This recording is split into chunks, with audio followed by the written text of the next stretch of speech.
Hey, hey, hey! Tim the Tool here for another exciting day of informative information. Today I'm going to be covering how to read a ruler, different types of rulers, and some other items that's used for measuring that we're going to cover briefly and short because in most basic residential items it's hardly ever used. So we're going to jump right into it because I want to keep this short and sweet. Most rulers have the measurements on the ruler, and I'm going to try to focus this in and get real close. And if you can see the numbers between 1 and 2, I try to copy the same information here on the board here. And I'm going to use this as my pointer. So what we have here in front of us is that same ruler,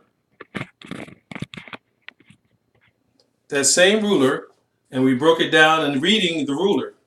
You can rewind, fast forward, and do what you have to do to get this down pat. So the biggest line will be in the center. That'll be a 1/2 inch. We're going to get to the easy ones first.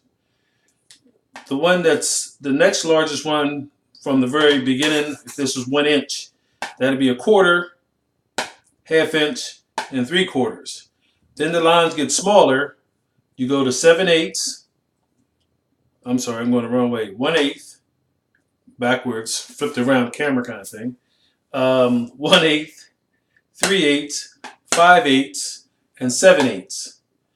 Then the next smaller ones, which are smaller than the eighths, are the 16ths. It's 1/16, 3/16, 5/16, 7/16, 9/16, 11/16, 13/16, and 15/16. And this is how we got to these numbers. If you have to get, whenever you take the time to get used to these numbers, you can probably know exactly where they're at. But if you start with the 16ths and you count 1, 2, 3, that's how that's a 3/16. 4, 5, 6, 7, that's how you got 7. Now, I wouldn't say 2/16 because this number already has a number. This line, I'm sorry, already has a number. And the number is 1/8. So you wouldn't say 2/16. You would say 3/16 because this one doesn't have a number. When you get to the next one, you wouldn't say 4/16. You would say 1/4. So then we also have eighths.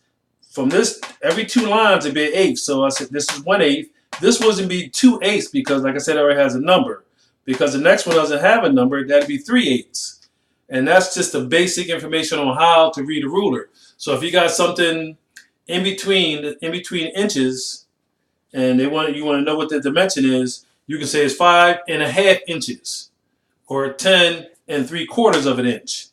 And that information is crucial to get to the size that you need for what you're working on. So go over it real quick one more time. The 16ths are the little line. You count 1, 2, 3, 3/16, 4, 5, 5/16, 6, 7, 7, 8. 7/16. The next line would not be a 16 because it has a number. This line didn't have a number, this line. So then the next two, every 2 is considered an eighth. First 2 is 1/8. Next 2 will be 1/4. Next 2 will be 3/8. And that's just a basic measuring on a ruler and tape measures. Now the next thing I want to go over, when you write the number down, and let's say it's a number like number 2, a lot of times some people may have 2 lines over top of it. Might look better than that because I'm writing backwards and upside down. So what I'm doing is I'm going to move this back a little bit and see if we can adjust the camera where I'm still in the picture. Hey, how you doing? But maybe not. We'll go back down again. So since we're going down, I'm going to go down. Way down. All right. Excuse me, knocking a couple things over here. All right, back to work. So I guess it's easier if I go down. So that 2 didn't look no better than the other 2.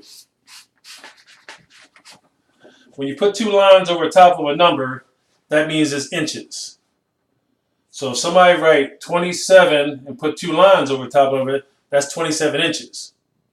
If you write 27 and put 1 line, that means foot. So as you write numbers, it's just a quick little thing to get used to. The 2 line means inches, 1 line means foot. Nothing complicated about that. But you can razzle dazzle folks when they start seeing somebody put that down and see that you know and understand what those two lines mean. So now we're gonna get to the nitty gritty and using this tape measure. We're gonna cover two items real quick that you probably would never get into unless you're doing construction work. Yards is what they use to measure concrete because there are three numbers. They measure width, the length, and then the thickness of something, and it's multiplied times this, times that, times that, and that's when they come up with yards, and that's how they measure concrete.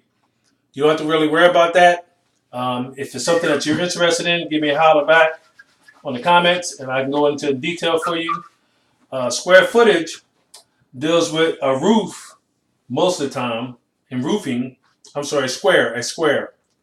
Square is what's normally used in roofing, and they call it a square because shingles overlap each other. They overlap each other by half the distance. Every time you put a shingle up, they overlap each other. I can do a better job than that over here somewhere. So when you put the first shingle up, let's start from the bottom, work our way up.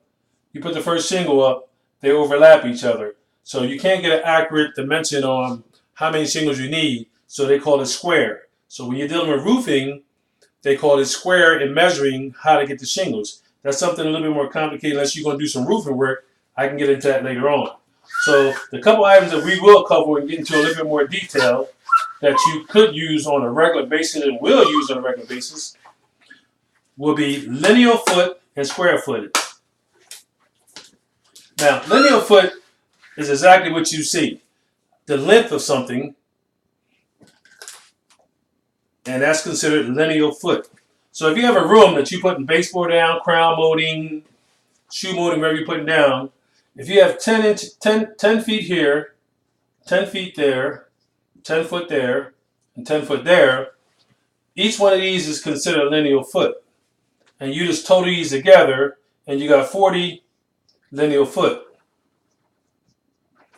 So with the 40 lineal foot, you can go in and order to buy your wood, material, baseboarder, whatever the case may be. Some places sell it by the piece, 8 foot, 10 foot, 12 foot, 16 footers, 14 and 16 footers. And some places sell it by the foot, and some places sell it by the piece. So you can go into a place and say, I want 3 feet of that. You can cut off 3 feet and you'll pay whatever they charge per foot. You walk into other places, they say, well, I'll sell it by the piece. So the smallest piece you may be able to purchase is an 8-foot piece. So they will have, and they sell it in 10-foot pieces also. So a room this size here, you just get 4 10-foot pieces because you say you got 40 lineal feet. And you try to get the biggest piece you can possibly get, for the mere fact is you have less cuts. We're going to get into that into the molding section. Right now we're into how to read the ruler. So that how you can calculate the lineal foot.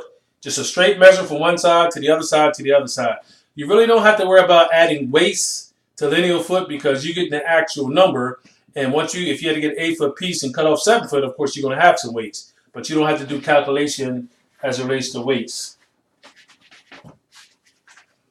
The next one we're going to hit on is square footage. Square footage is when you take a dimension of a 10-foot room and another 10-foot room, and then you times that number. So of course 10 times 10 is 100, and that'll be 100 square foot. So 10 times 10 is 100 square foot. And sometimes you allow for 5% weights because miscutting, cutting around items, cutting around this, and that will be square footage. So one side of the room, the other side of the room, times those two together, and that's the square footage of that space. Now if you have another little section that's tied onto it, and maybe another little section here tied onto this side here. Let's say this is a 6 by 6 and this is a 5 by 5.